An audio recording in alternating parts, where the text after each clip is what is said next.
Hello, Yes But Why listeners. This is your host, Amy Jordan. Welcome to Yes But Why episode 288, on which I had the pleasure of speaking with composer and music director Ammon Taylor.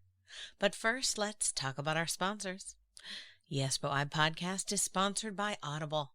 Sign up today for your 30-day free trial at audibletrial.com/Yes But Why. I'm going to be honest, you guys. Everyone I know uses Audible. I continue to do this ad because I figure there's got to be somebody who's listening who's like a holdout, who's like, I'm not going to do that. Like, that's not something I need.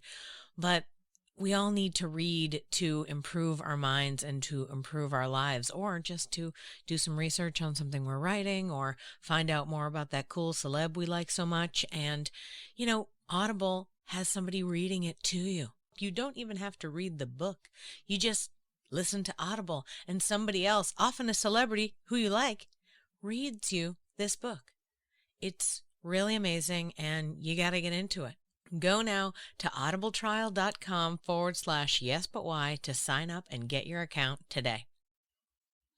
Yes But Why podcast is also brought to you by podcastcadet.com. Podcastcadet.com is the company my husband Chris and I run to help podcasters. Let us help you get connected with the people that you need to improve your podcast. Sometimes people ask us to edit their podcast or help them with their podcast website. They ask us for advice on how to distribute podcasts. Sometimes people are looking for a marketing director, and we connect them to the people that we know in the industry. That's what we're here for. We're here to help podcasters, so let us help you. And mention code YBY20 to get 20% off the first service or workshop you buy. We can help. Podcastcadet.com. Yes But Why podcast is also brought to you by True Hemp Science. True Hemp Science is my resource for vegan-friendly whole plant extract CBD oil. Check out truehempscience.com to see all the CBD products available to you now. There's so many different kinds of things, and you might just find that it helps you to calm down, or maybe it just helps, your skin to feel a little bit better, or just sort of calms down some of your allergies. I've heard a lot of different things from a lot of different people, so check it out and see how CBD can help you. Use code YesButWhy7 to get 7% off your order of $50 or more. Plus, you'll get that free packet of 2 CBD edibles with your order. TrueHempScience.com. This week on Yes But Why, I connected with the Paramount Theatre's education music director, Ammon Taylor. In our conversation, Ammon talks about how music has been part of his life since he was born. We chat about deep feelings, jazz trios, and wanting to save the world. I now present to you Yes But Why episode 288, Ammon Taylor on saving the world one musical at a time. Enjoy.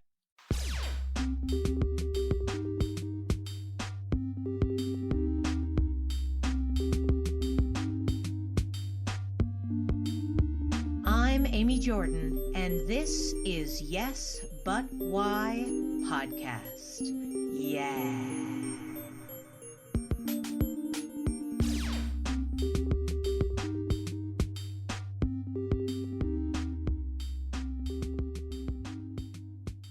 When you were a little kid, what were the things that you were doing to play? What were the ways in which you had fun? Well, I like to play outside. We had probably a 1/4-acre lot on our house. We weren't quite rural, but we had a big backyard. I would love to, go out there and climb trees and things. I also loved music a lot. Yeah, already early on? Early on, I liked music a lot. And I enjoyed listening to it. I had a cassette player. I had some favorite cassettes. I started playing piano pretty early. That I don't know if I would count that as play. Even though I enjoyed practicing, I don't think that was part of that world of playing. But yeah, I enjoyed playing outside. I enjoyed, you know, imagining, however, whatever you want to call it, playing pretend with a couple of friends that I had in the neighborhood. Any siblings? Yes, I have 4 siblings, and they're all much older than me. Huh. So I feel like I sort of grew up in a house of adults. Oh. Which was nice. I enjoyed that. Yeah, all right. So they were all older, so you probably were playing by yourself, not with the siblings, because they're like teens when you're 6 and 7, that kind of thing? Yes, exactly. Right on. Yeah. They were like, no, we're not going out in the backyard, Ammon. I'm on the phone. Leave me alone. Yeah. All right. Interesting. So it's not like you're like playing pretend with them. You had to like figure it out on your own. Interesting too, because, you know, after parents have a couple of kids, they have this vibe. And I noticed this with my friends that have a couple of kids, this vibe where like the younger ones are like, they're all right. And I'm like, all right, cool. Where is he right now? You don't know? Okay, cool. Hope that works out. But it does. Like, and there's this weird sort of like, you know, because there's these sort of like, it's almost like your little at-home village. You know what I mean? Like, yeah, not everyone's really watching, but, you know, one of the older brothers or sisters can be all like, yeah, I'll walk down the street and tell them to come home, you know, and it's not crazy. And the other thing, too, is having other older siblings. I felt like this for myself. I'm the older sibling, and I have a younger sister. I felt like I provided at least the specter of, protection. Like, it'd be like... You know what I mean? Like, she'd be like, you better not mess with me. My sister will be there. And I'd be like, what? But my name was used as if like, you better watch out. She'll take care of you. And I was just like, what? She's like, we're going to fight. I was like, cool. Yeah, I had a good relationship with my older siblings. You know, I had one older sister who, yeah, we were close. She definitely had that sort of protective bond with me, would enjoy spending time with me. You know, I remember, you know, she went through her Mariah Carey phase and her Celine Dion phase, and I went through those phases with her. You know? Awesome. But yeah, it was, in that respect, with those, the dynamics of having a lot of siblings, but having them be much older. You know, my parents were much older as well. I remember it being something that I enjoy. I don't know if I want to say I enjoyed it, but it worked out well for me. I felt independent. Yeah. I felt, you know, the things that I had interest in were readily available to me. So yeah, I enjoyed it. And did they get you involved in piano because that was what they got everyone involved in? Like, it was like, okay, our kids are going to learn how to speak Japanese and play piano so they can go to Harvard. Was that the plan? Well, minus the Japanese and Harvard. Perhaps. All right, just mine then. Okay. But yeah, yeah, my mom is a music teacher. Oh, great. So she taught piano, she taught violin, she taught choir in high school off and on. My mother's side of the family were all music teachers. Oh, awesome. That sounds like hyperbole. It's not. They're literally all music teachers. So on my mother's side of the family, it's just so strong that it was, it was simply a part of life, you know, that we were, all of us were expected to take piano lessons or study voice or something of that nature. It also dovetailed very nicely with, you know, small town Utah Mormon culture, which definitely, you know, fosters the arts in that respect. So it wasn't, it was just a natural thing. Yeah. That I did. Now, that's great that your mom was involved in it. One of the things that people, I'm always talking to people like, how did the idea of being a creative ever occur to you? But I love this idea that it was like a whole section of your family and it was just like, hey, this is a legit career. Look, it's employing half of our family. Like, this is an important, good thing and highly respected. There's a lot of people out there that are like, that just don't have that, their parents are like, you should be a lawyer. It's important, and then, they're like, I am interested in creative things. No, thank you. So it's wonderful that you had all this sort of like examples in front of you of different styles of music teachers from all of your different relatives. And then like, it was an accepted and great part of what was going on. Super great. Were your other siblings like also as involved in music or like I'm sure they took it, but did they like embrace it the way you have or? No, that is a good question. No one has pursued it professionally. Well, I have one brother who I would say did for a while, to varying degrees, whether they studied it in college or, sang semi-professionally as adults. They've all kept up with it in some regard. I think that for most of them, it's simply something that enriches their life, and that's something there wasn't any pressure to pursue this as a career or become professionally successful. Right. I do think a lot of it is part of the culture that I was raised in, that, music is a part of the community that we were living in. It was a part of, the religious community and the services that went along with that and the pastimes that went along with that. So it's not an uncommon thing, to have musical families. But and I don't think that we were uncommon in that regard. Yeah.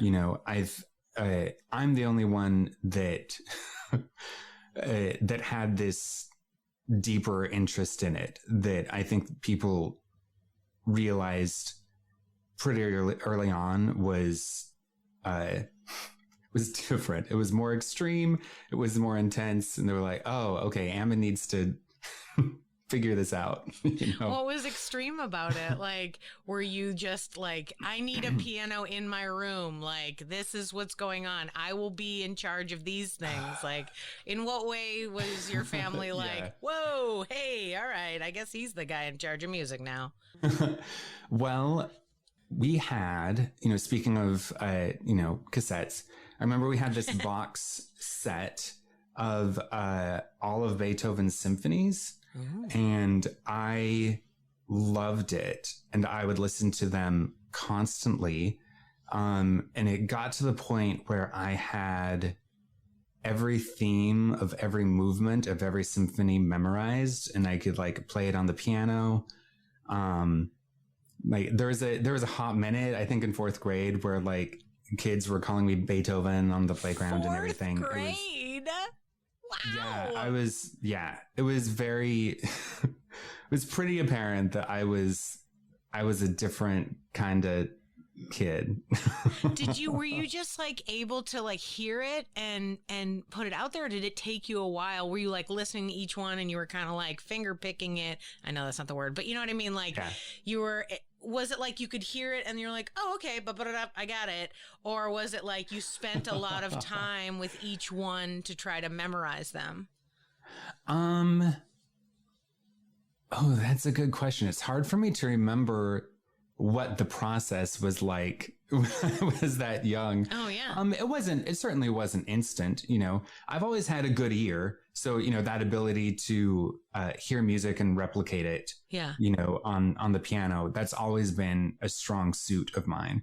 I would assume that, it took me a while. I don't think that I was a savant level of, ability when I was 8 years old.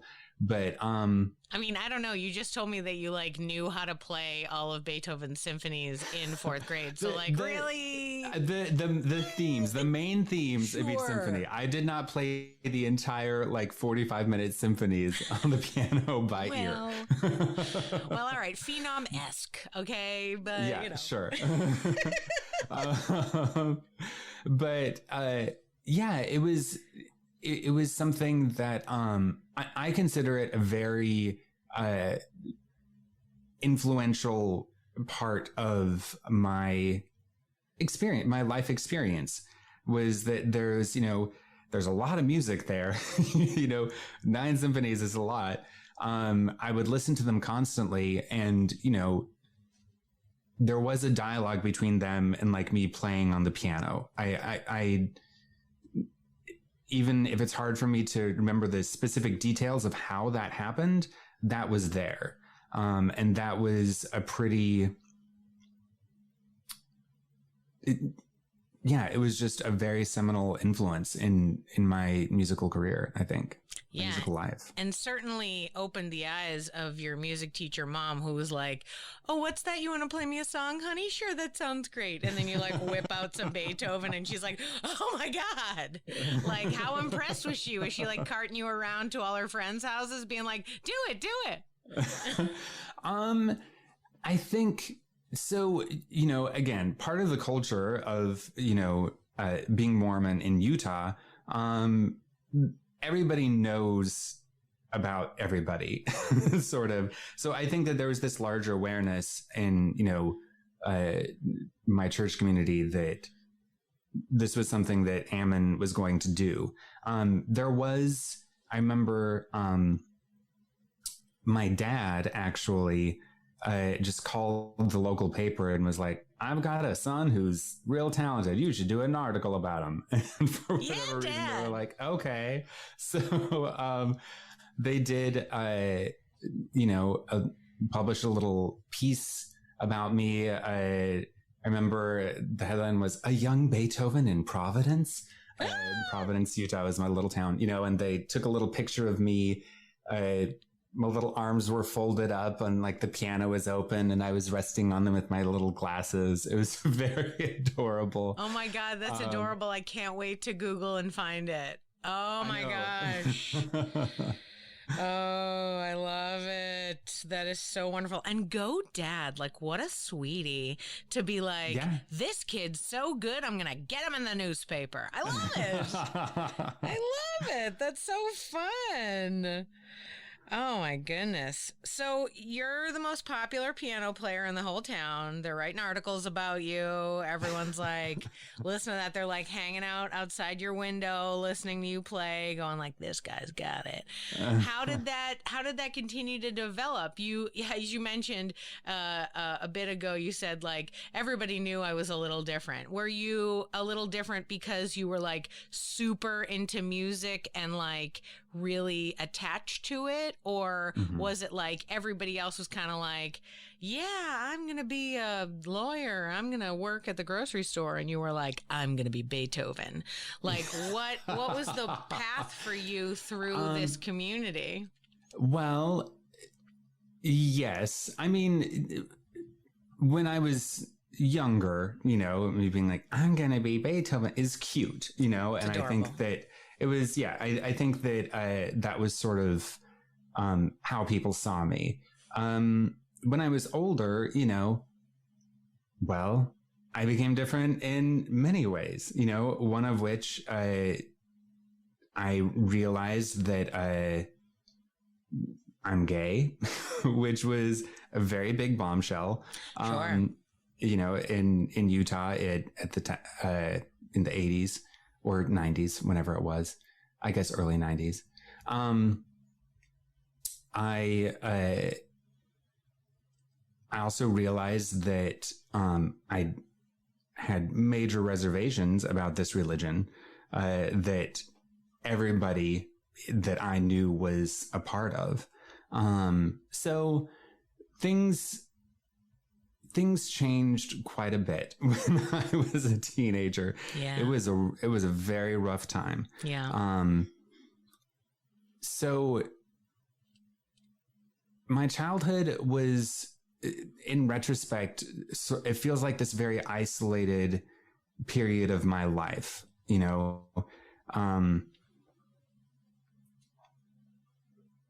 especially in regards to music and my musical ambitions, right? Where I thought, as a kid, you have no concept of the way career paths and education and, job prospects work. I was just like, I'm going to grow up and I'm going to be a composer and I'm going to write symphonies, Some people do. I mean, you just don't know. Some people do. Yeah, I know. You were literally playing Beethoven. It doesn't sound that crazy. It's true.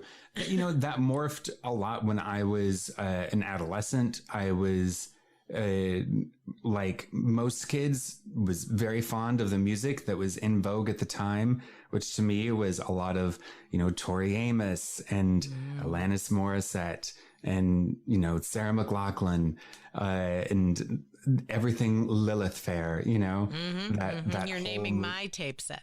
All my cassette tapes. That's you just read down the, yeah. Yeah. So, that was a shift for me. And I thought, well, I want to be a confessional singer songwriter and pour out my angst through that, Yeah. So that was a big shift for me, in terms of,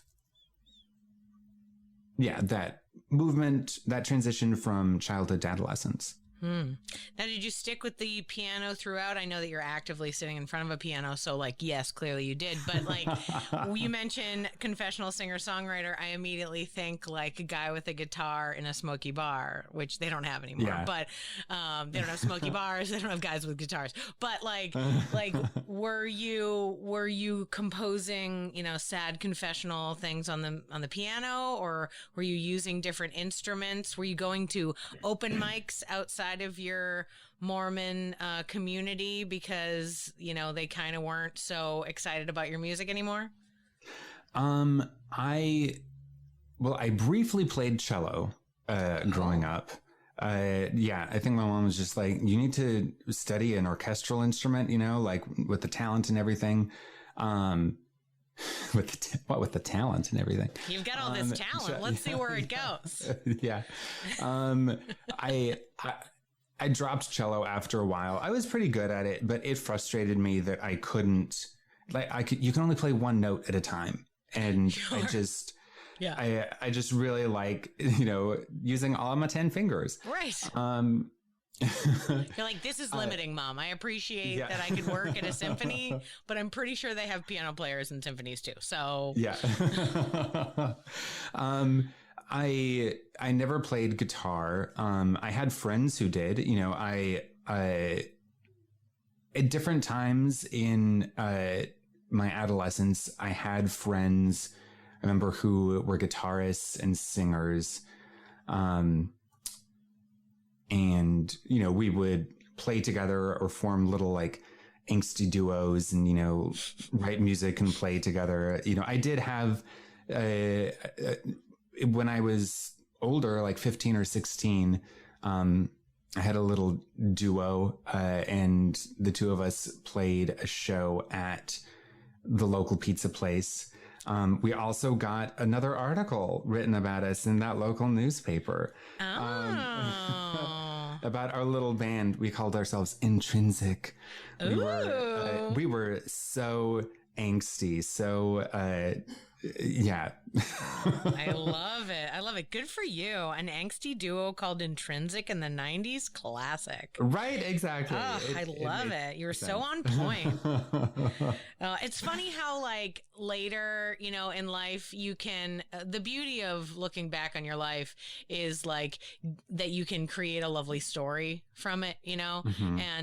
And also that part of me, that's kind of why I bring up childhood, because I think that there's a lot of meat, to be, sort of to be pulled from childhood that we don't think of when we're adults, because we spend so much time sort of when we get into our 20s, we spend so much time trying to become ourselves that we reject everything that happened in the past. I know I did. And only when I got older, like when I got in my mid-30s, I was all of a sudden like, no, it's all right. It's all one journey. It's not like that journey and this journey. Like it's just the one. So like it led you to be part of the experience. And I love that your experience also fits so perfectly with the like cultural, like 90s, like grunge angst thing. Like I get you. Like I was writing some angsty poetry at this point in the mid 90s, I remember I listened to Alanis Morissette, Jagged Little Pill on my Walkman while we drove around to colleges to visit to decide where I was going to go to college. Like, so every time I hear it, it like literally reminds me of like driving to Ohio to like check out like Kenyon College and like different spots. My parents were like, yeah, let's go on a road trip. Oh my gosh. But yeah, like it's so funny how that time, now that it's further away, I think of the 90s and like, oh man, it was so representative. It was such a this, you know? Yeah. It is interesting, you know, what you mentioned about looking at your childhood experiences through a new lens now that you're older, you know, and I definitely feel that I'm doing that. I rejected so much of how I grew up and where, you know, a lot of those difficult things came from. So to be completely honest, I attempted suicide multiple times. I was institutionalized. It was not an easy time at all. Yeah. So there definitely was a tendency when I was older to want to start completely over, you know, completely new, fresh start. And it's actually a very recent journey for me to come around to, you know, I'm aware that I'm a bit of an idiosyncratic person. I'm aware that, you know, when people start talking to me for the first time, you know, I'm not weird per se, but I have, you know, mannerisms that are not common to, you know, most of the population. And I've always been okay with that, but it's been a part of a larger process for me to realize lately that a lot of the things that I love and enjoy about myself are directly related to, you know, Mormon culture and identity and the way that I grew up. And even though there's a lot that I'm not okay with that comes along with that. There's a lot of baggage. But there's a lot of good things as well. Things that, you know, the way that we are baked when we're that young, in many respects, lasts forever, and we need to make peace with that, you know? So that's definitely been something that I've been working on lately, in therapy, and now it's on a podcast. Yeah, I hear you. I totally understand what you mean about the way that you have to reconcile yourself with the things that went on and the things that your rejection of that became part of like who you are as an adult, right? There's so many of us. And I think about that even with my own child. I'm like, someday he's going to fully reject a part of what we're giving him right now. And I'm gonna need to be okay with whatever it is that he decides. Like, my husband and I are both performers. What if he's like, I'm never going on a stage? P.S. I've met my child. He's gonna be on a stage. But at the same time, like, you know, certain things where it's like, this is a part of my life that I'm never going to be part of because these people just hammered it hard too much. It was like, all right, okay, too much for me. It's like, I grew up in Boston. I have a negative view of Boston in my head. Yeah. I don't love it. I don't like visiting. I don't like, most of my family's moved away from it now. So I'm like, I don't really have to visit too often. But like when people bring it up sometimes, I'm even like, it's just not a good place. And it's not empirically a bad place, but it holds all this weight for me about my past, and it contains stuff that I want to let go. Right. Yeah. And so, yeah, you have to move on from those things. Other thing I wanted to mention to you, to give you a level of comfort here with me, is that you said when people first meet me, I'm unusual and people are surprised. I found you very, very regular in the theater people world. Now, admittedly, I have soaked myself in theater people for most of my adult life. And so now I think we're normal and the rest of those crazies. Like, I'm like, what are they even doing? I don't know. What do you mean you don't process your life by writing a weird story? What do you mean? Like, you're not like going to therapy and then immediately talking improv with somebody? I'm confused, right? You know what I mean?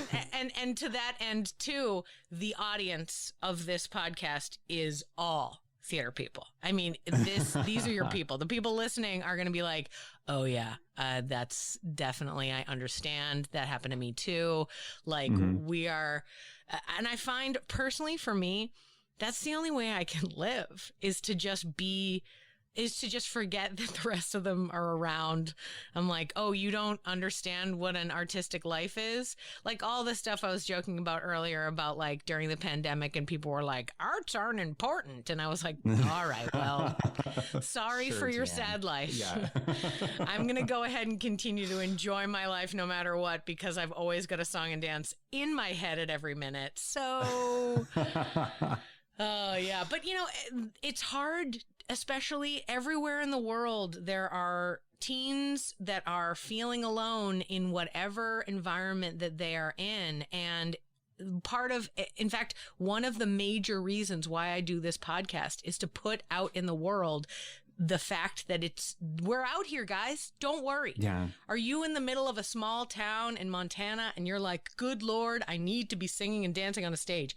You can just get old enough. You can leave and come to anywhere in the world that you've heard somebody on this podcast talking. They've got a community. You can go hang with them, right? Yes. But it's not everywhere. You know what I mean? Like, and some people aren't just inventing it. You know, like I tell this story all the time, but there was like a guy who I talked to, who I interviewed one time, and I was like, so tell me about the improv community in your area. And he's like, well, there isn't any. Me and my best friend went to the library and got the Keith Johnstone book, and then we started doing it in this basement, and that's pretty much what it is. And I was like, that's beautiful. That is beautiful, because he was a go-getter and he like found it and he did it and he created it for himself. But you know, that's like 2% of people who are able to just be like, what? The world doesn't have what I want? Well, I will invent it right now. You know, like the confidence and ability to get over the hump of everybody around you being like, I'm sorry, what? Theater? Oh, okay. But so to ask you a question about how you, moved on from this, how did you get out of it? You know, you mentioned having these tough times, you know, you were in the hospital for a little while. Like, how did you move away from that? I feel like if I were your mom and you had troubles, I would sort of keep you close. So how did she, you know, what happened that they, you know, let you spread your wings and fly and move on and learn? Oh, it was very clear, very apparent that I needed to fly away, fly at the nest, you know? Yeah. When I graduated high school, like less than a week later, my car was loaded up and I drove to Seattle. I had a friend of the family, an in-law who lived in Seattle. I was able to stay with her, find a job. It was back in those days, you could just sort of, you know, show up at a Rite Aid and ask to work as a cashier, and I did.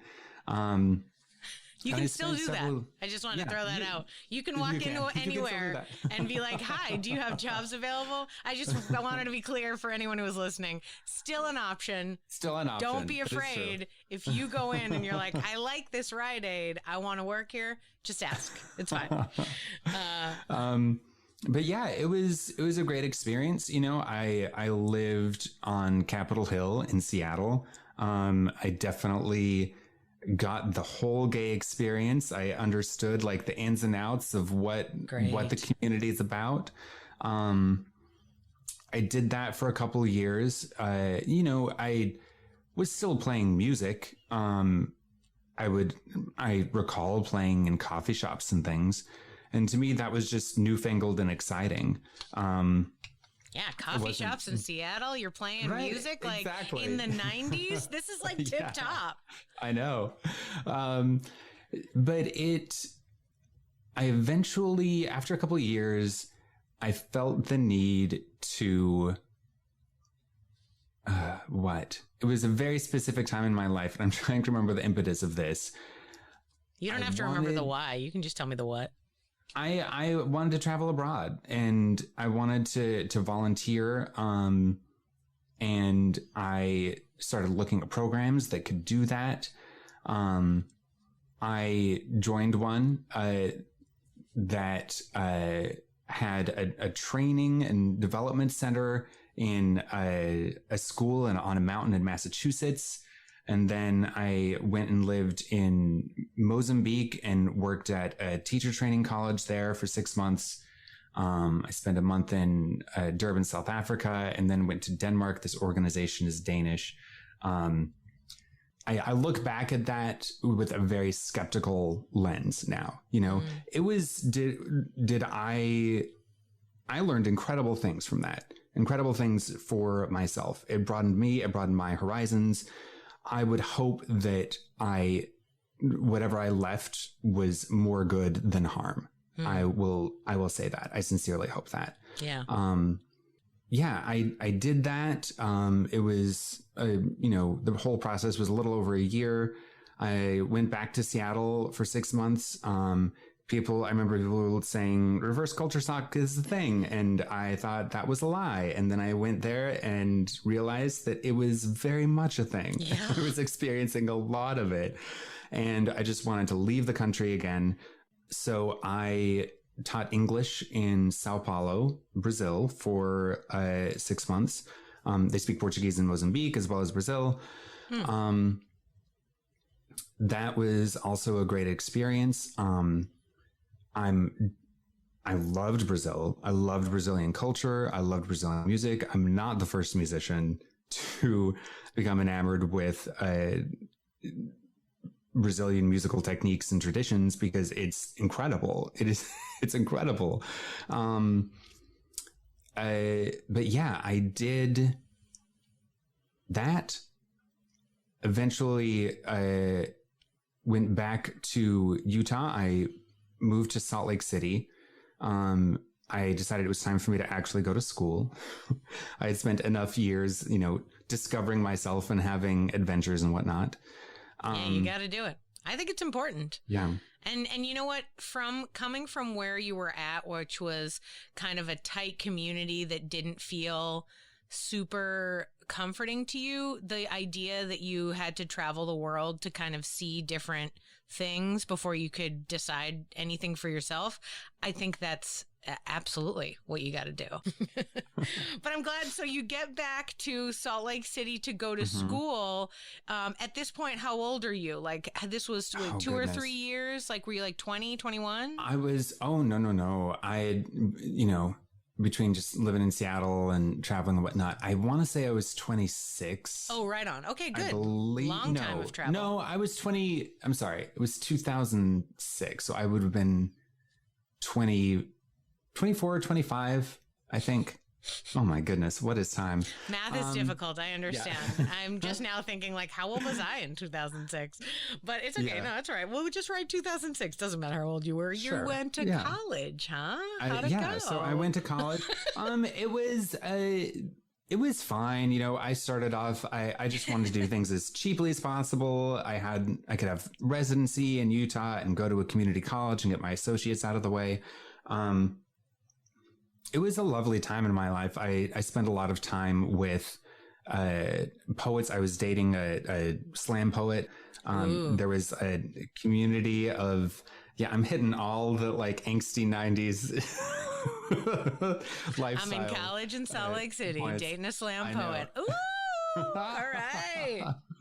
But I remember, having amazing parties and philosophical discussions with, these poets and artists who are part of this counterculture, in this, repressive place. And it was wonderful. Love it. But when it came time for me I wanted to study composition. And when it came time for me to transfer, I had reservations about, the University of Utah, which was the obvious choice at the time. It became apparent to me that, the classical music world, the academic new music world, was still in many respects and in many places stuck in this atonal, world. They valued, this serialist-esque kind of music that has a lot of dissonance that, to the average listener often sounds like cats running loose on a keyboard, that is not particularly inspiring to me. So, I was researching different schools. UT came up. I remember I made a visit, and I quickly heard, through speaking to people, both current and former students as well, that their composition program had tolerance for tonality, and it really nurtured people where they wanted to go. I love it because it sounds like such a silly idea, this idea that you're like, so I wanted to go to school for music, but this music school was like, listen, we're just interested in random notes being thrown around like you're a bird who's just pressing buttons with their feet. But if you want to go somewhere else where you can write a song, okay, see you later.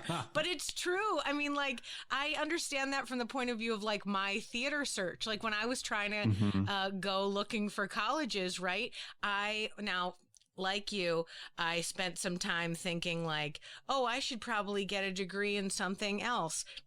And then everyone, including my parents, were like, just do theater for the love of God. Yeah. And I was like, oh, okay, I will. But yeah, then theater gets, the arts always have wacky different things going on. And you're like, they do Shakespeare all the time here. Oh, they're only going to do unusual plays where everybody's just wearing all black and they do a lot of mime. And you're like, okay. And then they're like, oh, and this program over here is just all you do is write your own plays. They don't believe in any plays that have already been written. You're like, oh, all right.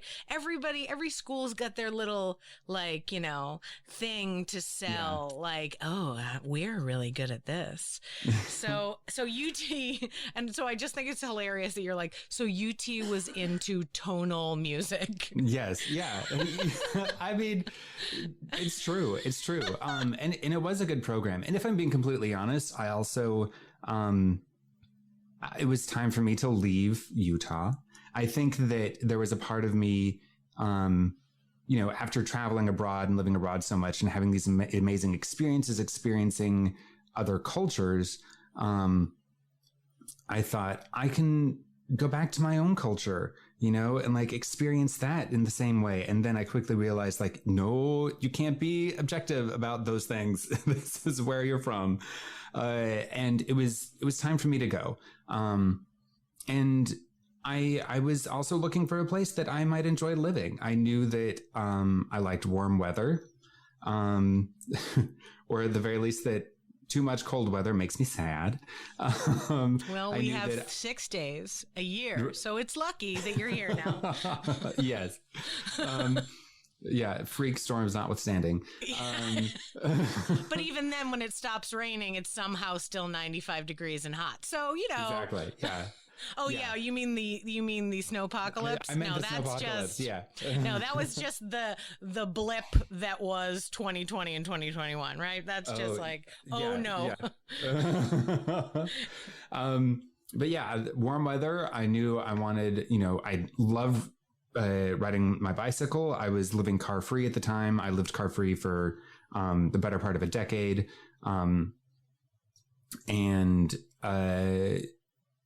It had a music and art scene. So, during the visit, visiting UT and whatnot, and also seeing the city, I fell in love with it. Classic story, artsy fartsy kid comes to visit Austin. They're like, this is a place for me. And the rest is history. I mean, it's true. Austin, draws the artsy fartsy. It's for sure. Yeah. When my mom came to visit me, I had lived here for 1 year. My mom came to visit, and we're walking down the street. We're walking down Congress, and it starts to rain. And she and I, as you do when rain happens, you're like, what's going on? We didn't have umbrellas with us. We were unprepared. And then these two kids went dancing by us, and they were twirling around, and they went, "Don't you just love the rain?" And I was like, Mom, this is what Austin is like. Yeah, pretty much. Yeah, it was like, we've got the perfect moment just to show you what this town is like. Yeah. Oh man. Yeah. So you got here. Was the program good? Was the college program everything you wanted it to be and more? Or, did you learn more from, existing within the artist community, at large that's not academic? Because there's a ton. There is. A lot of things happened all at once. Sure. What it feels like to me. Yeah. So I did start playing around, musically speaking, when I was here. I remember I was even briefly in a rock band, and we played some gigs on 6th Street. Very quickly, right? This is a lot of youthful, heteronormative activity and energy that is just not for me. Yeah, we have a lot of that too. We still have. It is Texas. We have a lot of that. But there's, I met a couple other musicians who shared the same fondness that I did for jazz, but for the particular kind of jazz that's, upbeat vocal jazz, from, mid-century, the Ella Fitzgeralds and the Blossom Dearies and Nat King Coles of the world. And we formed a little trio. We had guitar, piano, and a singer. And we would, play around town. We had this amazing, vibe and look. We were all, skinny little vegetarian hipsters, all in black, and what was the name of the band? Sarah Aranella, as a matter of fact, is just the singer, and we would accompany her. And she's still singing. You can check her out. She's wonderful. It was a good experience for me. And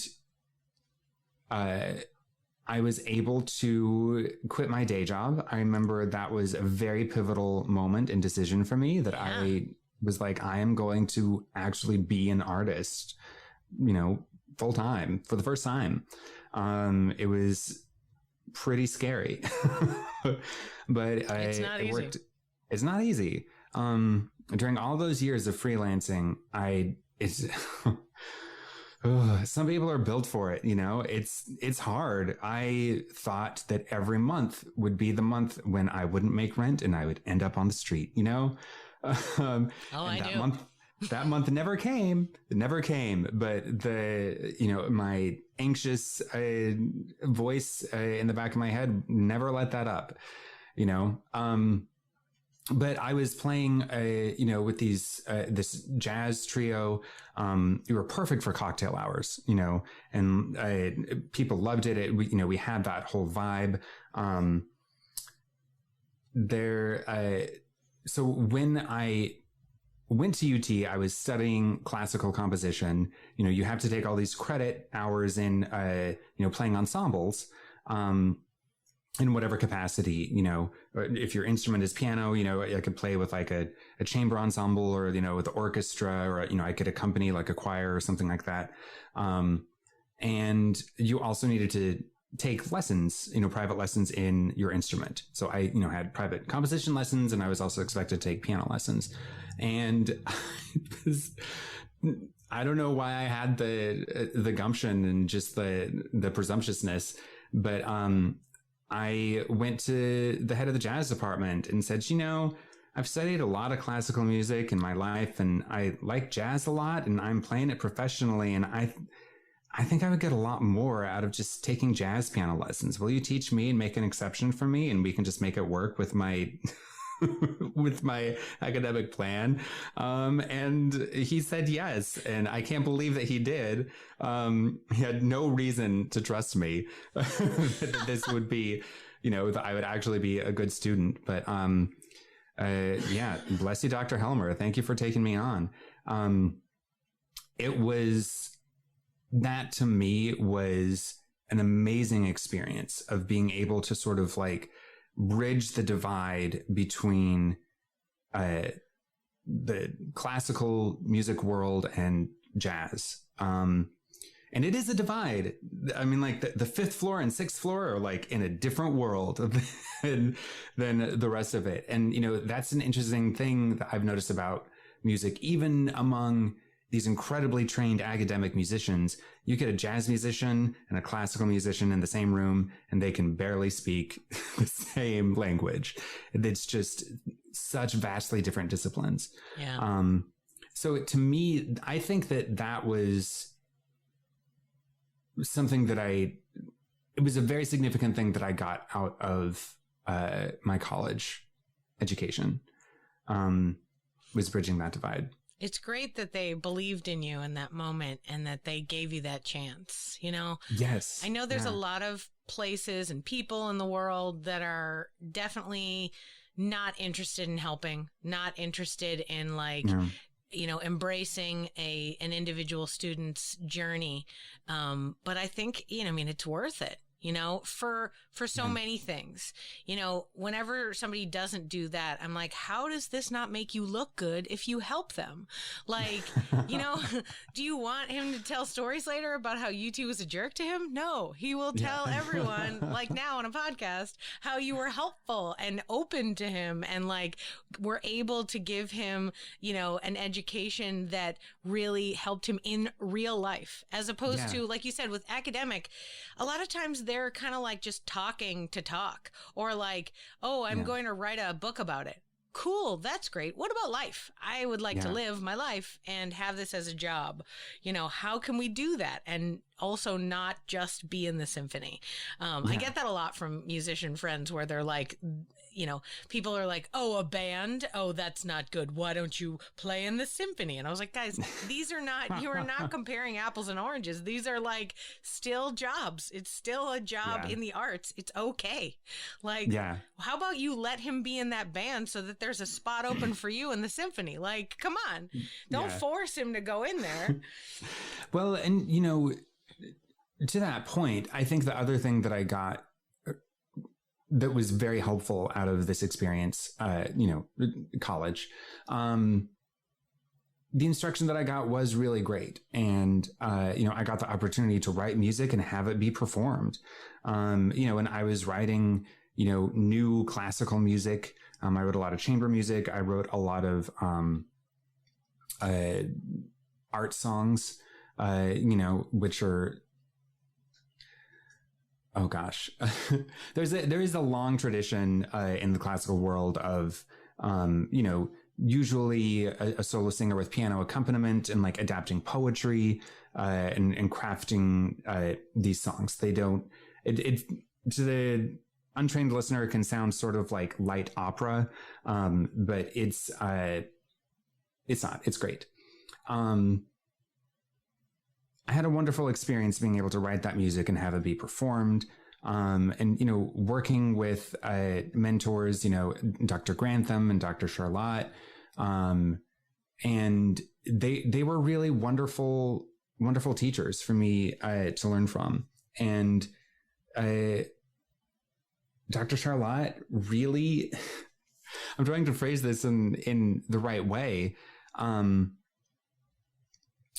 I remember him having a heart to heart with me sort of near the end of my schooling, and sort of explained to me what a career in academic, new classical music would look like, and sort of leading me through, is this submitting to all of these festivals and competitions, and like trying to like write for what these, academic musicians are going to look for in a piece of music, and again, a lot of them are still into the plinky plink cats on a piano sort of sound, which is not my oeuvre. That sounds wild. And, I think that's hilarious and wild that there would be like if you're not skilled in this, you can't be a musician. You're like, are you kidding me? Well, and I mean, I'm being a little hyperbolic there. It's just that No, I understand. I'm from the theater world. There's a lot where it's like where they're like, you've got to know how to do these 6 monologues, and you're like, why? Who cares? Like, doesn't everyone do this same monologue? Like, why does anyone need to do Hamlet anymore? It's okay to do something different, right? Yeah, and like, you have, in my mind, when you're creating a musical education scenario, it's like, what can I teach you that will cover the breadth of what you might encounter, right? Yeah. I feel like academic is so limiting a lot of times, like even in theater, they teach you about plays and about how to be in one, but they never tell you like, hey, this is how the business of a theater runs. This is how you get a job in it. These are the various jobs you might have to work to get to where you're trying to do. And with you, they're like, listen, can you compose this unusual? You're like, I'm composing every day for you. I'm doing this outside of school professionally. I feel like I'm winning, and you're looking at me like I'm not. So what is it that you people want? Like, yeah. Well, and and I want to be clear. I don't think that the teachers that I was working with at UT were those people. I think that they were wonderful and supportive, and that's why having this conversation was so pivotal for me, to where he helped me realize like this world, this experience that you've had with us at UT is not necessarily the way the rest of the world works. This is how the rest of, academic music sort of operates, and do you think that that's where you want to be? And it was very clear that like, that was not what I was interested in, and it was, I appreciate that, that he didn't try to funnel me towards grad school, because that would have been I don't think it would have been a good experience for me. And I'm really grateful that I didn't do that, and that I, had the career that I had. Yeah. That I have had in Austin. Yeah. So how did you get through UT, you've made your way through this program, you're doing what they tell you to do, even though like you say, your advisor is like, hey bud, like you're doing great, you're killing it, but maybe this crowd, not your crowd. Like, so how do you find your crowd? Like now you have all sorts of different performances that you're doing that are not either a jazz band or a symphony. How did you find the new world? Well, that is a good question. While all of this was happening, I was playing this little jazz ensemble. I answered a Craigslist ad that needed a pianist for an improv gig, essentially. And to make it brief, I was very quickly introduced to this whole world of people, doing improv theater. And, like I mentioned before, since I was a kid, I've always had this skill of having a good ear. I can like hear music and play it. And it's always been sort of like a fun party trick. It's just like, hey, Ammon, can you play this song? And like, play it for me. And then I'm like, I can play it. And all of a sudden, I feel like I was just thrown into this expansive community of people who were like, oh my God, that is a marketable skill. I was like, really? And they were like, you're going to do shows with us every weekend from now on. You are ours now. Thank you for joining us. And it was, a wonderful experience. I'm sure Austin is a mecca for improv, and it's full of amazing people. I've performed in every theater, improv theater in probably almost every theater in Austin at this point. It was a lot of fun. It honed and sharpened the skills that I already have, and it was delightful. I don't feel like I'm a performer myself in a theatrical sense. But I feel safe when I'm behind a keyboard and on stage, and it's rewarding. I'm not, I don't consider myself a funny person, but I understand comedic timing and, it's really satisfying to, to get those laughs and those reactions just from music, and sometimes it can feel like shooting fish in a barrel, where it's like, let's open on, a beach. I start playing The Little Mermaid and people laugh, it's just, or like a bar and Cheers theme or whatever. And I think that there's something about it that hearing instrumental music, there's a little second longer to process it, or when people do process it, it activates a different part of their brain. And it's funny, but it also, I feel like it makes the listener feel smart maybe, or just it satisfies in a different way because they're like, I got that.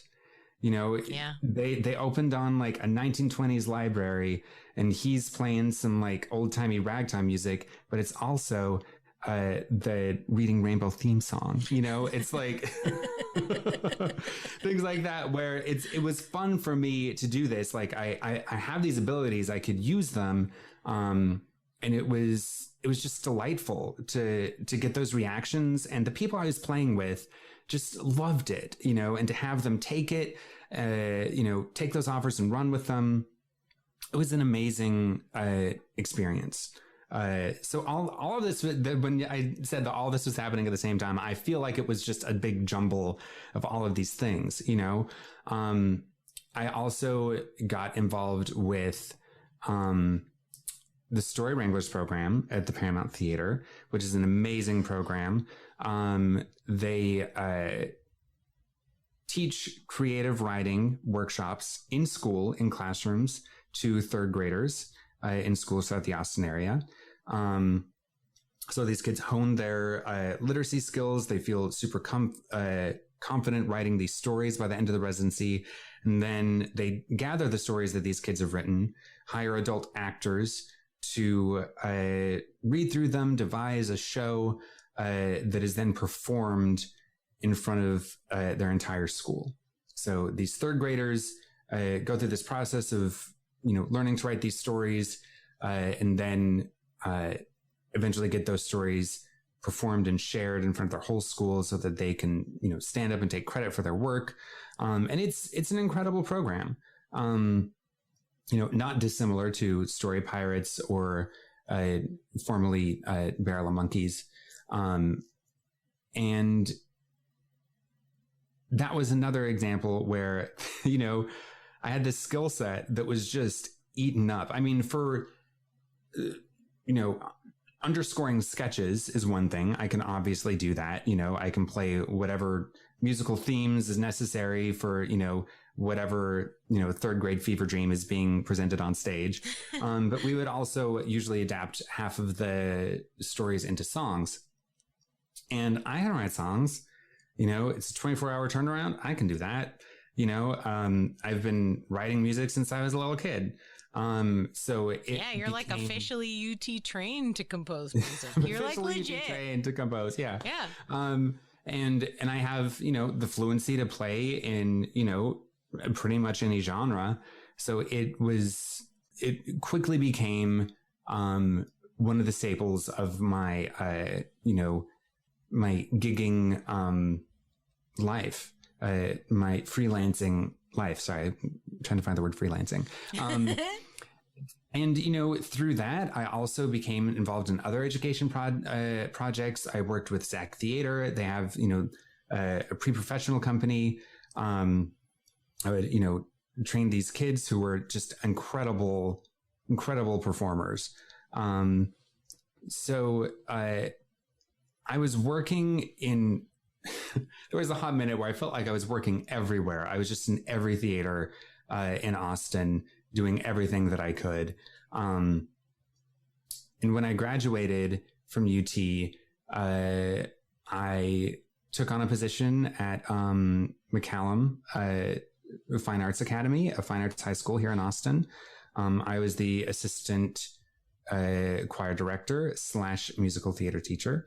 And it was an incredible school. Again, because, it was a fine arts academy. They had a student body that was really dedicated and passionate about the arts. But it was also a local high school. And I loved that model. I loved having, choir classes full of some kids who had studied extensively, had vocal training for years, and other kids who needed to take a fine arts credit and didn't want to do art, and we were all in this together and making, the best choir that we possibly could. It was a really great experience. It was an amazing school. It was incredibly demanding. And, as I'm sure you're aware, careers and, schooling in the arts is incredibly time consuming. Rehearsals take up a lot of time. Yeah. And, there were just so many kids that needed help. And once people understood that I was a very solid accompanist, and I love accompanying singers. I feel like I was just constantly in demand, and, and I wanted to help, and it was wonderful to be able to help. But it was very time consuming, very exhausting. I remember one of the two assistant band directors chatting with me one day, and he said, I do more work as the assistant band director at the school than I ever did when I was, chairing the entire department at another school. It's so much. And I also, while I was gone from the Paramount, they sort of realized that they missed me, I think.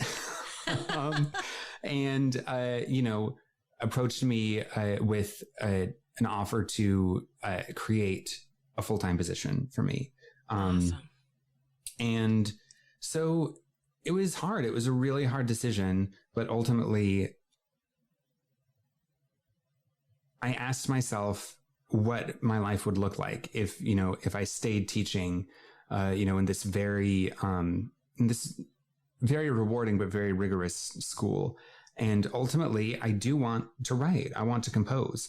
And I think that if I stayed there, it would have been really hard for me to find time and space to write anything, And so I took the position at the Paramount. I've been there ever since. I'm their resident music director for education, and it's great. A lot of my time is music directing the Story Wranglers ensemble, with the process that I described. I also teach in the classroom, the writing portion of the program. We also have summer camps, and I music direct all of their summer camps. We make a big musical review, and I select all of the music and, create mashups that are based around a theme, whether it's the four elements, songs about water and earth and fire, whatever, or, the 80s or, Hello and Goodbye or whatever. And it's delightful for me that I can create these insane, mashups and medleys of all of these different, songs from, modern culture. And it's sort of like a crash course in education for the kids, who are participating, where, they'll sing everything from Gloria Estefan to Sondheim to, Barney. To Barney? Yeah. I don't know. I love you. Whatever. You love me. Or, they're little kids. Yeah. Maybe they're listening to it. My kid listens to Storybots and sings that all day. So. Oh, nice. Yeah. I mean, educational children's music is, has a breadth I was unaware of until I had a child. Yeah, that is true. Yeah. So what an amazing, piece, understanding of yourself and what you needed. And also good on you for your self-care that you were like, okay, there are these two jobs in front of me. Both are great, but this one's going to give me the time and space to be both working as an artist and an artist on my own. Whereas the other one was just too much all the time. So intense. Yeah. If the musical director that's currently working there is listening, we support you. You're doing great. Keep going. Oh, he is. And I know him and he's wonderful. Oh, good. Yeah. Because I was like, it sounds like a hard job. So whoever took it over from you, you're doing it, buddy. You're great. You just want to send support to that guy. But the other thing I wanted to say is, love you, Tyler. But the other thing I wanted to say was how amazing. I feel like it's such a validating moment for a theater that's as important to this town as the Paramount to come to you and say, hey, we want you. We want to create a job so that you're with us all the time. That's super validating. That's super heartwarming. And, I don't know how it felt to you or it feels to you now, but it's impressive. It speaks to the hard work you've put in since the Beethoven tapes all the way through, and figuring out, what you like best about teaching and the little bits from improv that have helped you to, create these medleys and whatnot that. You were able to not just find, but create a position at one of the more, like I said, one of the more formative theaters in this town to have a job and to be teaching and composing music. And that's awesome. That's so awesome. Good on you. Thank you. Yeah, it is. I'm incredibly grateful to be in the position that I am every day, and it does feel very unique, the job that I have. I can't think of an analogous position anywhere else, really, and it's incredibly rewarding. And, I love that I'm able to create, that I'm expected to create in my job, that I'm not just, teaching, from the score, and trying to get our sound to match it. Not that I'm disparaging that work at all. It's incredible and important work, but I love that, I get to take stories that third graders have written and, about dragon princesses and turn them into amazing disco numbers that, are performed by these incredible performers that we have. So thank you for that. I mean, it's good to step back and recognize, where I've come from and what I've accomplished. And it is a lot, and it's not lost on me. I'm incredibly grateful for it.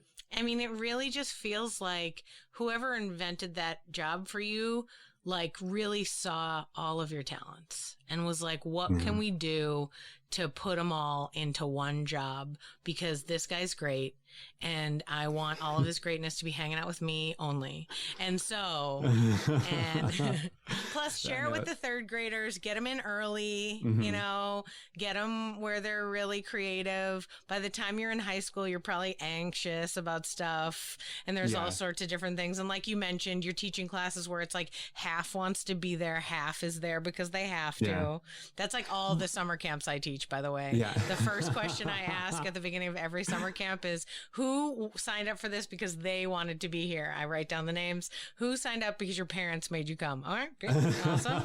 And I try to give them different experiences because, like, they don't want, like, the people who don't want to be there, they don't want to be the lead, right? They don't care. So I'm like, great, you're not the lead, and that's cool. But we have some really solid side stuff that we need your help with. If you could help us with that to make these guys who want to shine, that'd be great. And then they get a little taste of, the world of helping, of being there for other people, which is also something that I think you're doing really well as well. I like the fact that you're creating your own music and you're, working on your art, but you're also supporting so many other people. Like, you're helping these performers, you're helping these kids, you're helping the education department of the theater. Like, your whole work is not just music, but it's also like community building and like just general educational assistance for people. Like, that's a great example to kids and to performers for like, this is an important part of the work. Yeah. And, to bring it back to what I was saying earlier about, realizations that a huge part of me will always be connected to, my Mormon upbringing. It's still there. I feel like I have this responsibility to, organize the things to make people better and, like education and all of these things. It's still a part of me, So yeah, I'm very grateful that I can use my art and my talent to make a positive difference in the world. Of all the things I've heard about Mormonism, the idea that you wanting to help and educate people and organize stuff sounds like a lovely part. I mean, I don't know much about it, but I'm not watching the documentaries that are about the singing and the organizing. So it sounds nice. It sounds like some solid skills to have pulled out from the whole experience. But yes, for sure. The documentary, there are some great documentaries out there. They focus on other things. Sure. Yeah. I mean, I often think to myself when I watch these things, like, but would they have made this if it wasn't shocking? Like, nobody makes a documentary where they're like, and then they were all very happy. You're like, oh, all right, well, that was what was that, 20 minutes? Okay, that was a good documentary, I guess. I mean, nobody's ever telling a story about like how things totally worked out.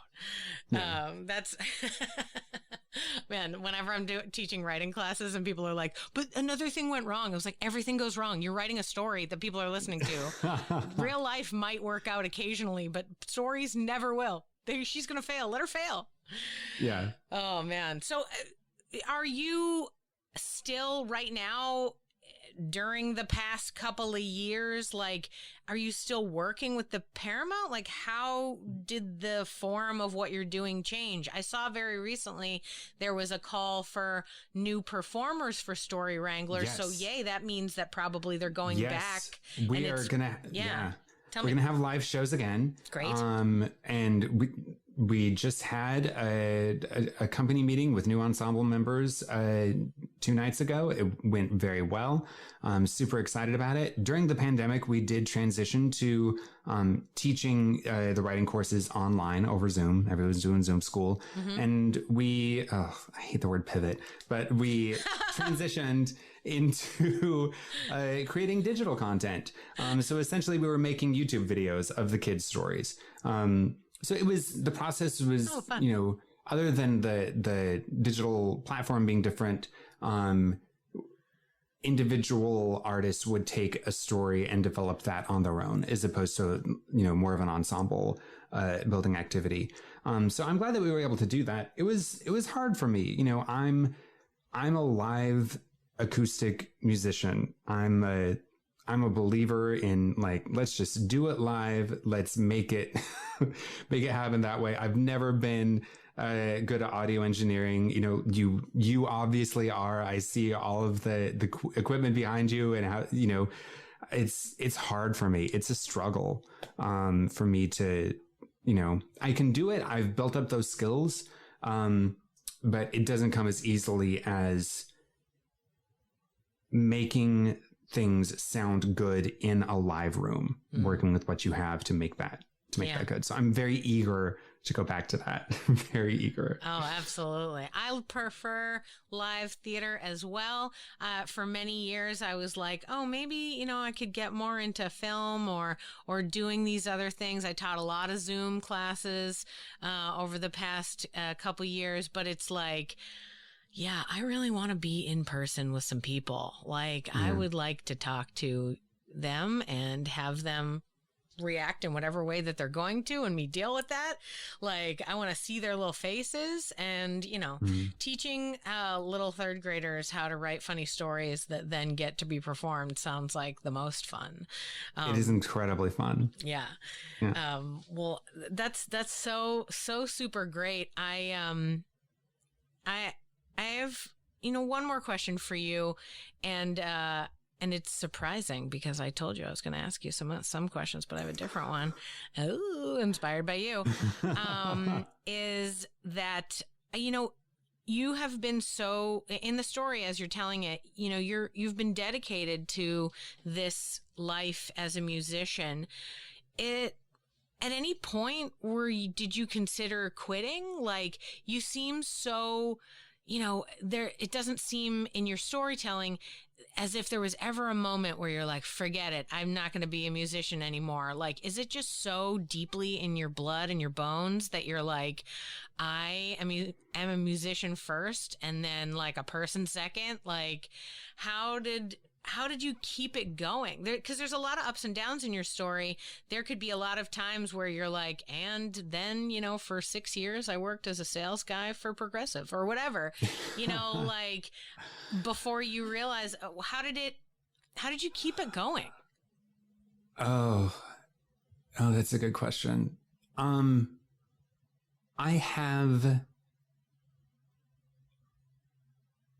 feel like I have a relationship with music, you know, and piano, and all of those things it feels like a separate entity from me, that it's a lifelong partner and, you know, that I need to maintain a relationship with. And, you know, there's some times when that relationship has become fraught. There have been some times when I'm not certain that it's what I want to do. There's definitely some times when, at the very least, I'm not certain that I want to pursue it professionally. You know, it's a lot sometimes to, you know, have your passion and day job be the same thing.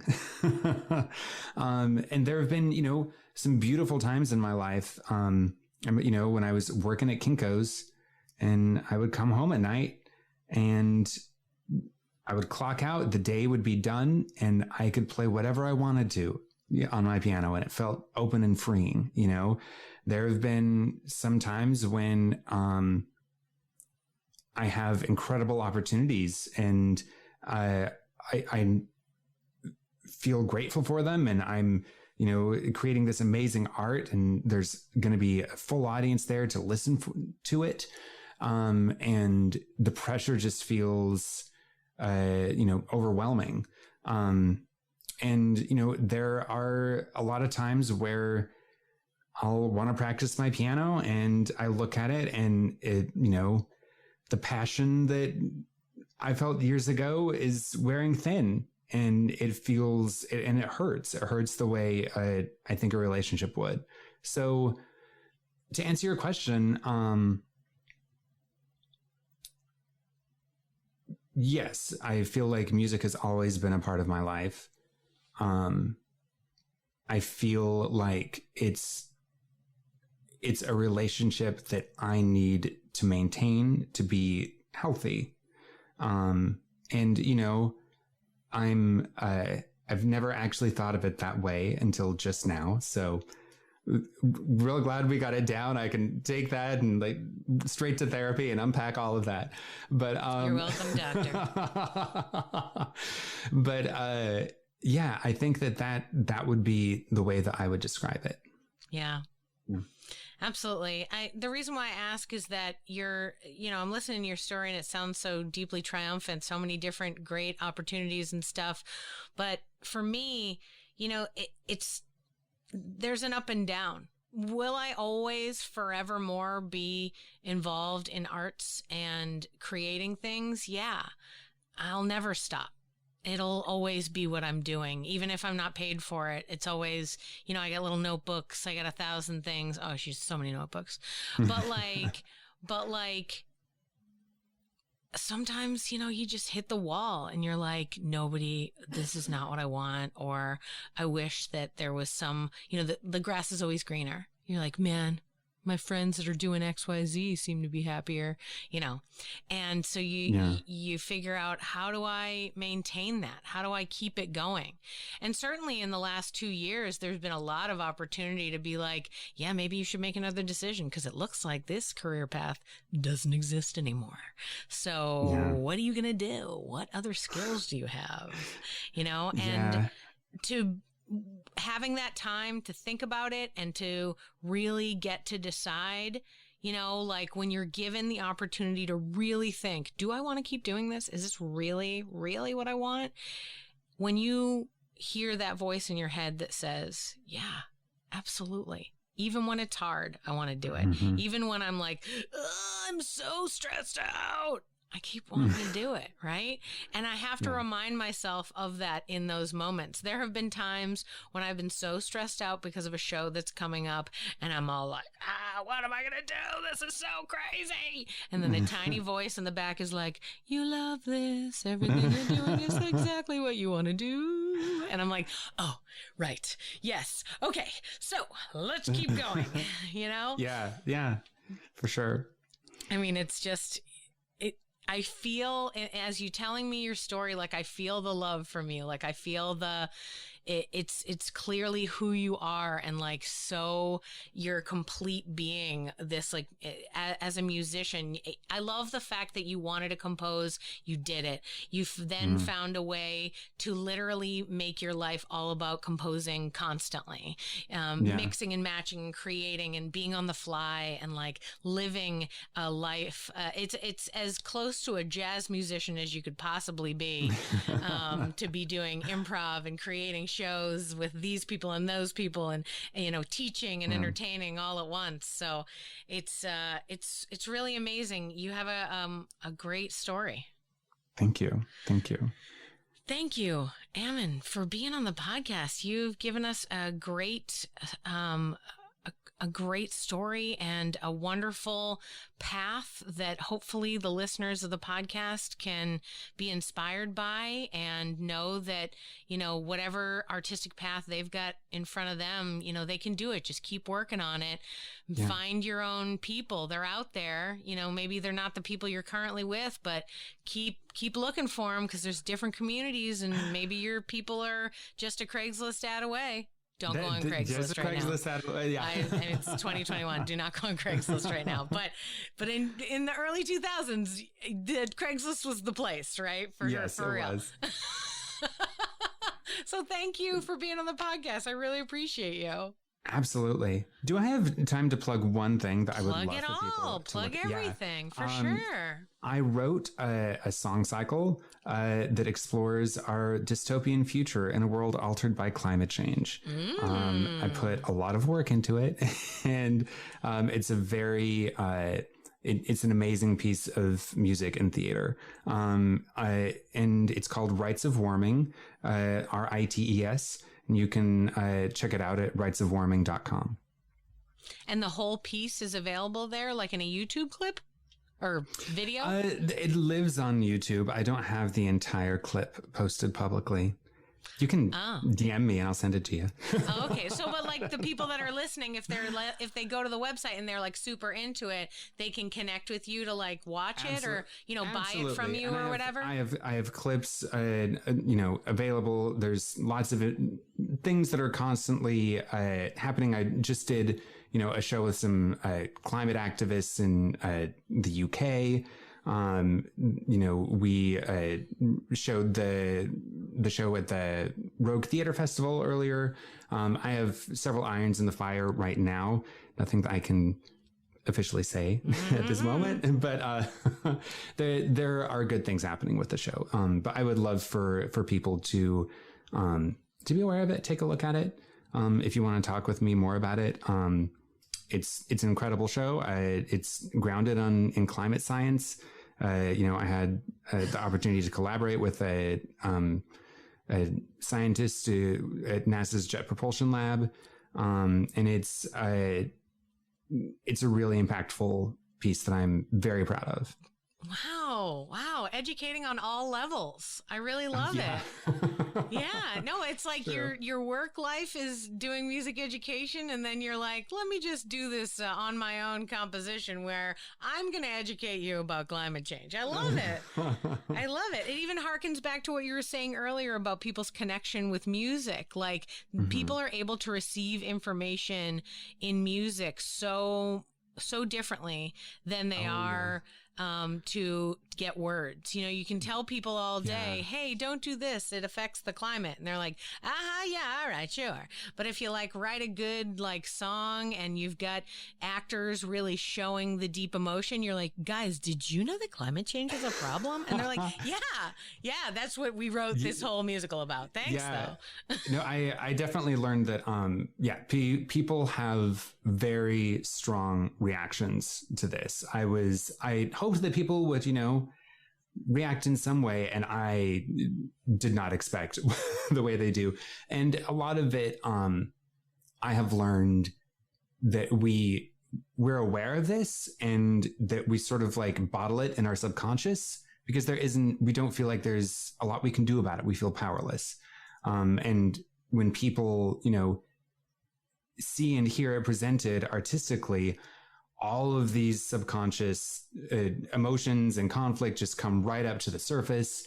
And, we, after each show, when we put it up in 2019, right before the pandemic, I would have a talk back each night with a climate scientist and, Josh Willis. He's great. And people's reactions made me realize that they were reacting to the show, but it was about so much more than the show, that they were like carrying these things with them, these worries that usually come up at, 3 a.m, are coming up, through this piece of art. So, I didn't originally have a plan that, like, this is how I'm going to change the world or help people through this thing. I was just like, I have a question about, the science and I want to explore it artistically. And since then I've realized that it serves a role because it's hard for us as humans to tackle a problem until we've emotionally dealt with, the full depth and ramifications of that problem. So what a great lesson as an artist for yourself, to get that, because I think that, you're like, I didn't know how it was going to work. I don't think any artist can create with the end game in mind. Like it's impossible. You know what I mean? Like, and in fact, you can see like movies, for instance, you can see a movie that was created from the end game idea. Like it doesn't work as well because it doesn't have that visceral connection. Now, music, like you say, totally cuts straight to the heart faster than any play, words, movement, doesn't matter. The music does it. It like gets us in a way that's like different and special. And so you can use it as an educational tool, but it's probably better that you like went into it with your interest, with your excitement. Because if you were like, I'm going to teach the world about climate change, it'd be like, I mean, it isn't, didactic in that sense at all. We're just, exploring, taking scientific projections, of like, if we keep on the current path at the end of the century, bad things are going to happen. And it was always sort of like vague. And I really wanted to like explore, in a more clear and defined way, like what are the things that we can expect from, like wildfires and hurricanes to sea level rise and, refugees. So yeah, it was each song. It was also, it interpolates parts of Stravinsky's Rite of Spring, and it's also inspired by jazz standards. So I feel like, I've constantly had this identity crisis of like, am I a classical musician? Am I a jazz musician? But I'm working musical theater. So it was a great way to combine all of that, all those musical disparate, threads into one piece. And yeah, I'll say to your point of, the end game in sight, the only thing I tried to do was I studied Kurt Vonnegut's story arcs, and I'm like, this needs to have. I'm familiar with song cycles, again, long classical tradition, and I knew that it needed to have, if not a specific narrative, it needed to have an arc that worked well.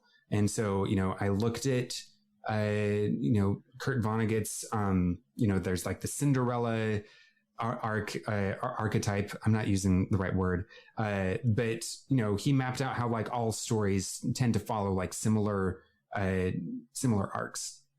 And I was like, what is this gonna follow?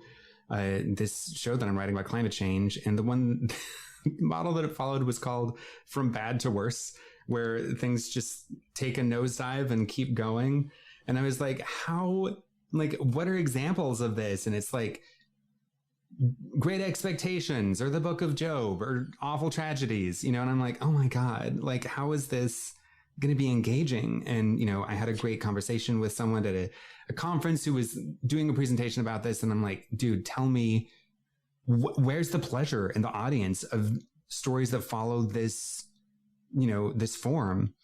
And, he explained, like, even though, things are going to end badly, there's this sort of like macabre fascination. Like, you want to know like exactly how badly it will end, Yeah. And it, yeah, there's some funny songs in there. I front loaded all the comedy at the beginning, and then at the end, it's terrible. It's bad. It gets bad, but it's not pleasant. Mm-mm. It's not pleasant, but it's it's important. It's important to, I think, to meet it face to face and head on, that, to listen to a song where, Miami's underwater and someone's just talking about the memories that they have and how they feel about that, it's a lot. People feel a lot and they cry, but, it's important to explore those emotions so that when opportunities to, contact your representatives come up, that you're speaking from a place of passion and conviction. It's an important thing, and art has an important role to play in that. Yeah. I mean, either that or like just move towards the center of the country. That seems to get sort of more. I feel like Kansas and Oklahoma could get some more population, guys. Like, get in there. Because you don't stay in Florida. It's not. Yeah. It's funny you're talking about this storytelling structure and how you're like, oh man, I can't believe things are terrible. I was like, the number one play that they do in high schools is Romeo and Juliet. It's the saddest thing. It's like, hey kids, did you want a date? Don't let it go this bad. It's like, whoa, like nobody's happy at the end. No one's like, you know what though? But Romeo and Juliet, better that they're gone, because it's like, what? No. I was like, thinking about, I was like, also PS, like the number one podcast is true crime. People love it when it's terrible. It's true. That's what they're looking for. I mean, I just saw somebody post the other day where they were like, why do all these stories have to end so badly? I was like, that's what you want. They don't want to end them. We're the artists. We'd love a happy ending, but we can't because that's not what we're going to sell. Yeah. These people probably tried to write a pleasant story and they were like, okay, I see where you're going, where they fall in love at the end, but what if the whole world goes into a black hole? And they're like, what? And they're like, that's how we're going to end it. Good guys. Like, yeah, I mean, classic for sure. It happens in third graders as well. When I'm writing stories with them, I'm like, are we all on the same page that you really want to write a story where the entire world turns to stone? And they're like, yes. Oh, like, yeah, okay. They're the roughest. Like, children writing are really intense. Like, I do comedy camps. Comedy. We're writing jokes, okay? I do comedy camps for junior high and high school. By the time they're in high school, they're already sort of adultish in their brain enough that they want to fluff things and make things happy ending-ish. So I get a lot of that from them. But the junior high kids, they are dark. They're like, what if at the end of this scene about a pilot, the plane crashes? I'm like, okay, all right. Sure. Where's the funny? Tell me how that's funny. I will let you crash this plane if you tell me why it's funny. Like, because later your parents are going to ask me and I need to have a good reason. All right. So, my favorite parts of those, and I'm sure you guys do it too when you do the presentations, is to be like, hey, parents, just so you know, your kids wrote this. I didn't write this. This was not my idea. When you see the sixth sketch, you're going to be like, what is going on? That was your kid. That was not me. I just was like, oh, yeah, next. All right. So then the goat does what? Great. Sure. All right. Like, hey. Oh, it's man. True. So funny. Yeah. I mean, hey, some stories don't end well. I would say life in general. Yeah. So like, if that's the way you have to tell a story to get the point across, then that's the way you got to tell a story. I love all the research that you did for it too. Talking to the NASA scientist, like, chef's kiss, amazing. Like, oh God, so much like research and work that you put into this awesome project. Yeah, and you're like researching story structure from Kurt Vonnegut. What? God, this is just fun to talk about this one little project that you worked on. Gosh, you put so much good work into it. Thank you. Yeah, it was a lot, but it was, it was also for myself. I'm curious about it. I want to know. And, there's resources out there. People have made, you want to know what the world looks like with 2 meters of sea level rise. This is what it's going to look like. It's not a very fun picture, but it's, you can tell, and I think it's important to get that out there, that people understand the ramifications of what we're up against. I love it. I love the work that you're doing. I love all of the educational stuff, both for adults and for children. You've found a way to, use your art in such a great way. I feel like that's it's sort of like a transition of adulthood, At first it's all about like me, check me out. Did you know that I could play this piano? And then it's like, how can I change the world a little bit? And you're really doing it. You're like in a great spot to be changing the world for, the next few years until eventually, whatever next adventure leads you to use your musical ability to work on that. Like, who knows? But right now, like, such good work. And I appreciate you for being in the world and super close to me. Yes. Even though we're on Zoom, like, we could be next door to each other. Like, we don't know. Awesome. So, Ammon, thank you so much for being on the podcast. You've given me such great information, and I look forward to sharing all of this with the audience.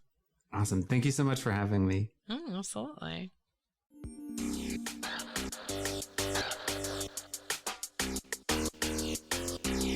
Thanks for listening to Yes But Why Podcast. Check out all our episodes on yesbutwhypodcast.com or check out all the content on our network, HC Universal, at hcuniversalnetwork.com.